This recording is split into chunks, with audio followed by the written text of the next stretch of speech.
Estimados alumnos, muy buenos días. Bienvenidos a la asignatura Metodología de la Investigación 1. Soy el profesor Arnoldo López Hernández, quien va a impartirles esta materia. Vamos a tener nuestro primer tema, que es el conocimiento y la investigación a través de la historia.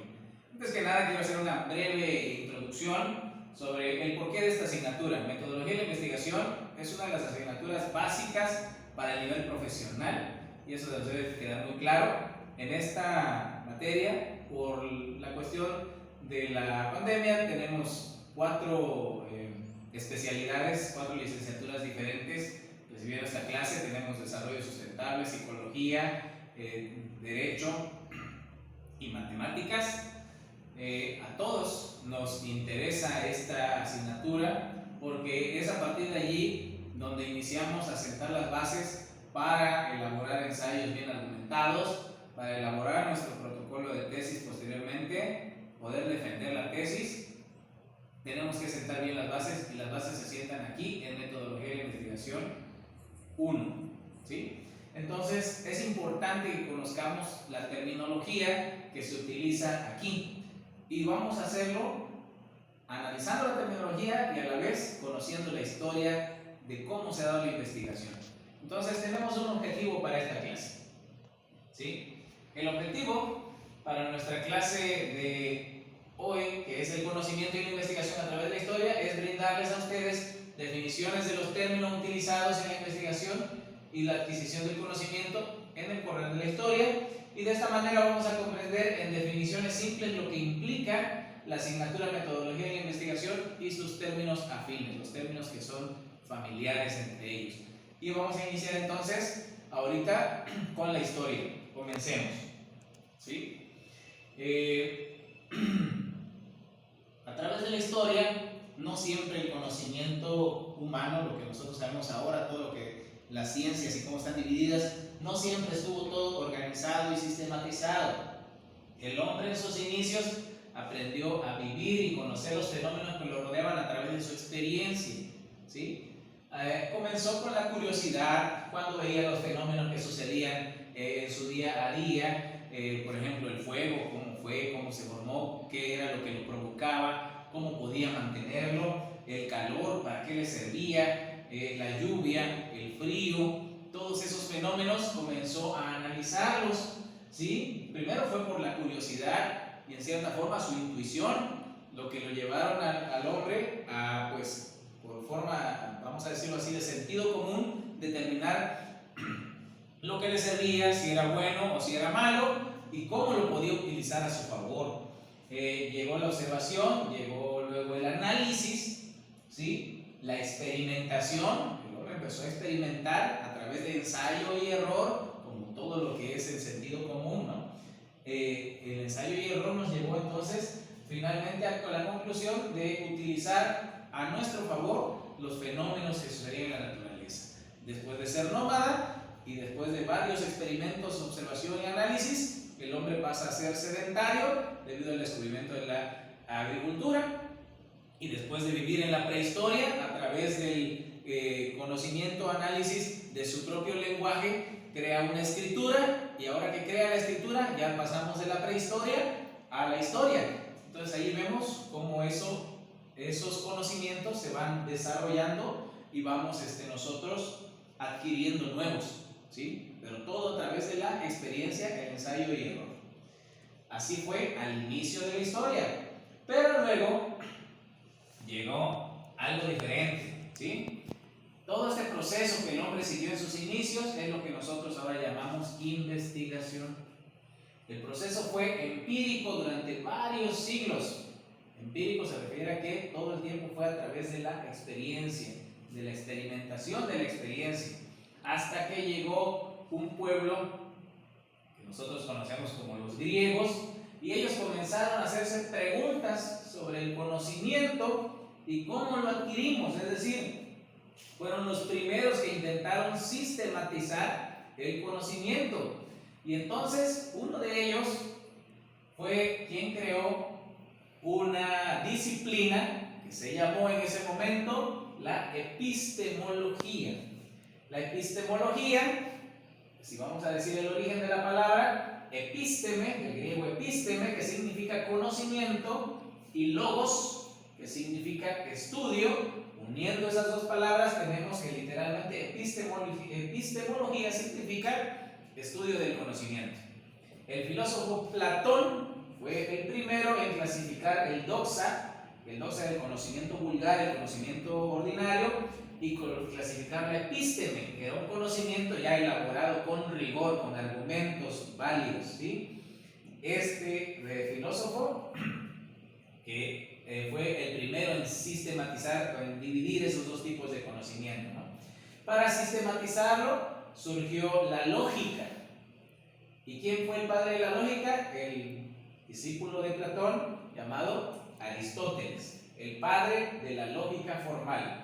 Lógica viene del griego logike, que significa precisamente pensamiento formal. La lógica indica que lo que tiene un argumento válido para ser considerado cierto. Hoy parece que solo se utiliza en programación, ¿no? Como cierto, falso, sí y no. Pero la lógica en sí engloba todos los conocimientos que tengan que ver con argumentos válidos. Si algo no tiene un argumento válido, un argumento verdadero o razonable, simplemente es ilógico, está fuera de lógica, ¿sí? Para que vayamos entendiendo los términos. Entonces, tenemos los dos primeros términos: epistemología, que fue el estudio del conocimiento y cómo se adquiere, y la lógica, ambas desarrolladas por los griegos ya desde hace unos miles de años. Y pasamos a lo siguiente. Surge además con Aristóteles, a quien llamamos el padre de la lógica formal, uno de los métodos o la sistematización de uno de los métodos que más se utilizan hoy en día, que es el método deductivo, que viene de la palabra pues, deducere, que hoy en día lo utilizamos como deducción. Deducere viene de dos términos: de, que significa a, o sea, hacia un destino, y ducere, que significa conducir o guiar. Y literalmente el método deductivo se refiere a llegar a una conclusión de algo más general, ¿sí? Es un método que va siempre de lo general a lo particular. Entonces tenemos aquí un tipo de investigación que se llama el método deductivo, que fue el método que por lo regular utilizaron los filósofos griegos para llegar al conocimiento de una situación, de una cosa. Tenemos por ahí un ejemplo que no voy a abordar en este momento, pero que sí los invito a buscar en internet: el famoso matemático Arquímedes, y la vez que utilizó la palabra eureka. Si ustedes recuerdan la palabra eureka, que significa en griego lo he encontrado o lo encontré, y pueden buscar por ahí en internet la historia del famoso descubrimiento del principio de Arquímedes, cuando él logra a través del método deductivo encontrar si una corona de oro fue hecha totalmente de oro o fue falseada utilizando plata y oro sin destruir la corona. Es una historia muy interesante que les invito a buscar en internet. Entonces, el método deductivo surge con Aristóteles, quien sistematiza de esa manera los conocimientos, yendo de lo general a lo particular. Luego vamos a hablar más a fondo de esto, pero ahorita nos interesa que conozcamos de dónde viene la palabra y lo que significa. Y luego ya un poquito más adelante, ya en el Renacimiento, con el señor Francis Bacon, se formaliza otro método que ya empiezan a utilizar los científicos o los primeros científicos que sentaron las bases de la ciencia moderna: el método inductivo, que también es una palabra que viene del griego, el griego inducere, in, que significa dentro o hacia adentro, y ducere, que también ya dijimos significa conducir o guiar. Literalmente, inductivo significa guiar hacia adentro, o sea, ir de lo particular hacia lo general. Eso es lo que significa el método inductivo, y es uno de los métodos más utilizados por los científicos hoy en día. Pero eso también vamos a verlo un poquito más adelante.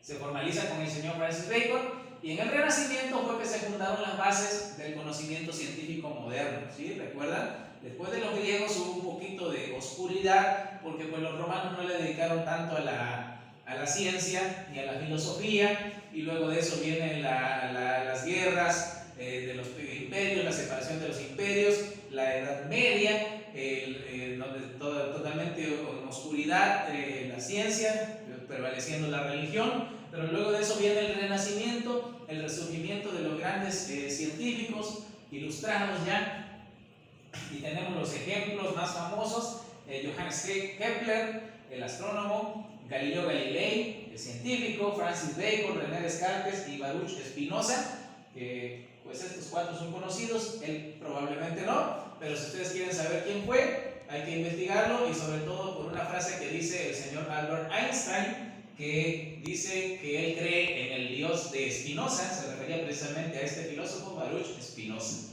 Así que es interesante también la historia de esa descripción que hace Einstein, que los invito a que también lo puedan buscar en internet. Luego de esto, como ya hemos definido, vamos a seguir definiendo otras palabritas que se utilizan en investigación. Análisis, ¿sí? Análisis también viene del griego ana, que significa separación, y lisis, que significa disolución. En algunos casos, cuando se juntan las dos palabras, significan algo muy diferente. En este caso, por ejemplo, la traducción literal sería separar para resolver. Y entre paréntesis, la aclaración que tenemos allí, se separan los elementos para su mejor estudio. Por eso, hoy en día tenemos los laboratorios de análisis clínicos. ¿Qué es lo que hacen allí con la sangre, con la orina que se lleva, con los fluidos corporales? ¿Qué es lo que hacen? Análisis. ¿Por qué se les llama análisis? Porque se hace una separación de los elementos para tener un mejor estudio. Y entonces ahora sí ya entendemos por qué se llama análisis, lo que se realiza allí, ¿verdad? Y también lo realizamos en el campo de la investigación, lo vamos a ver más adelante. Y la otra palabrita que se llama síntesis, también viene del griego síntesis, y significa sin, que significa con o junto a, y tesis, que significa posición o propuesta. Y juntos, síntesis significa composición. La traducción literal, que es la más aceptada, vamos a decirlo así, es la suma de elementos que forman un todo, ¿sí? Eso significa síntesis, sumar los elementos para formar un todo. Por esa razón, para que nos quede más claro, el análisis separa y la síntesis une, y necesitamos de las dos en metodología de investigación. Hacemos análisis para luego hacer síntesis. Entonces creo que queda más claro, ¿verdad? Y ahora pasamos a otra definición interesante, que es la de nuestra materia. ¿Por qué se llama metodología de investigación? ¿Sí? La palabra metodología también viene del griego. Meta significa más allá, odos significa camino, y logos significa estudio. Eso sí, separamos la palabra, si hacemos análisis de la palabra, ¿no? Pero la traducción literal en síntesis sería estudio del mejor camino. Eso sería metodología.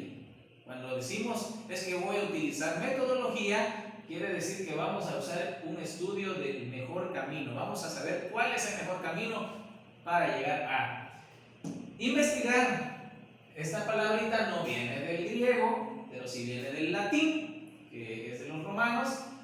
In y vestigium, que significa in, significa en, precisamente, y vestigium es una palabra que utilizamos hoy, que decimos vestigio. Cuando decimos vestigio nos referimos a un lugar donde ya no queda mucho, pero sí queda como una huella de que ahí sucedió algo, ¿no? Hay vestigios arqueológicos, hay vestigios de varios tipos, donde vemos a nosotros algo que quedan allí, restos de algo que sucedió o se dio hace mucho tiempo. Vestigium en latín significa planta o suela del pie, nosotros lo traduciríamos como huella. Entonces, investigar, ya si juntamos la palabra, literalmente significa en pos de la huella de. Eso significa investigar. Por lo tanto, metodología de investigación literalmente significa el mejor camino para ir en busca de. Para que nos quede claro lo que significa metodología de investigación. Y ahora sí, ya tenemos una idea general de los conceptos que se utilizan en metodología. y podemos ver que en el conocimiento hay objetividades y subjetividades. Nosotros estamos invitados a ser objetivos con el conocimiento, porque la ciencia es totalmente imparcial. La ciencia solamente existe, pero la ciencia puede ser utilizada para bien o para mal, y eso lo sabemos. Entonces, ahora el conocimiento objetivo está basado en la ausencia de prejuicios e intereses personales, que esa debe ser la ética de todos los científicos o toda persona que realiza una investigación de carácter científico. En ella los hechos y los conceptos son tratados como objetos, es decir, aquí no hay filias, no hay cariños hacia el objeto, simplemente lo describimos tal como es, experimentamos con él tal como es y reportamos la veracidad de los resultados de nuestros experimentos o de nuestra experiencia, sin agregarle, sin quitarle. Sin embargo, hay conocimiento subjetivo que tiene el punto de vista de la persona que le expone y está influida por sus intereses y deseos. Esto es algo con lo que siempre ha lidiado la comunidad científica, porque no hay, vamos a decirlo así, no hay objetividad y puede en muchos casos haber fraude. En las ciencias ha habido muchas veces científicos que han querido llegar a una conclusión que, como sus experimentos no la avalan, no la sostienen, ellos inventan resultados y eso lleva a desacreditar la ciencia. En algún momento pueden buscar en internet también la historia de El hombre de Piltdown, donde un científico falsifica las pruebas para decir que encontró el eslabón perdido entre el simio y el hombre, y eso hizo perder más o menos 50 años de investigación en ese campo por la mentira que él creó, por sus intereses y deseos de que el conocimiento llegara a cierta conclusión que él deseaba. Entonces, en estas dos situaciones vamos a analizarlas posteriormente, porque tienen que ver con nuestra ética como investigadores que vamos a desarrollar después, para hacer ver que las cosas sean de la manera más objetiva posible, más creíble posible, que sean lógicas y estén dentro del conocimiento rigurosamente científico. Entonces, hasta aquí dejamos la clase y más adelante pasaremos a otros análisis. Muchas gracias.